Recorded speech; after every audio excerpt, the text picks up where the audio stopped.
ગાંધીધામની અર્બુદા હોટેલમાંથી પંજાબના બે શખ્સ ડ્રગ્સ સાથે ઝડપાયા. ગાંધીધામમાં અર્બુદા હોટેલમાંથી પંજાબના બે શખ્સ ડ્રગ્સ સાથે ઝડપાયા. ગાંધીધામ એ ડિવિઝન પોલીસે તાજેતરમાં જવાહરનગર વિસ્તારમાં આવેલી અર્બુદા હોટેલમાં દરોડા પાડ્યા હતા. પોલીસને મળેલી ગુપ્ત માહિતીને આધારે આ કાર્યવાહી હાથ ધરવામાં આવી હતી. દરોડા દરમિયાન પંજાબના ગુરુદેવસિંહ જટ અને ઇકબાલસિંહ લંઘડ નામના બે શખ્સોને ઝડપી પાડવામાં આવ્યા હતા.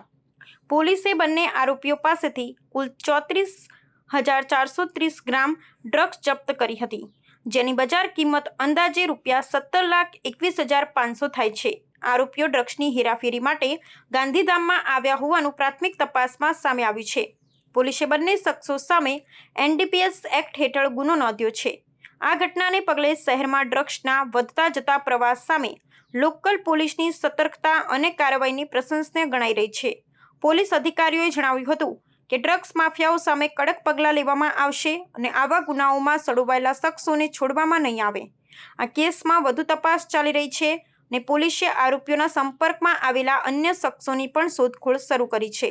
ગાંધીધામ પોલીસ દ્વારા ડ્રગ્સ વિરુદ્ધની ઝુંબેશને વધુ મજબૂત બનાવવાની તૈયારી છે, જેથી યુવાનોને નશાની દુષ્પ્રવૃત્તિથી બચાવી શકાય.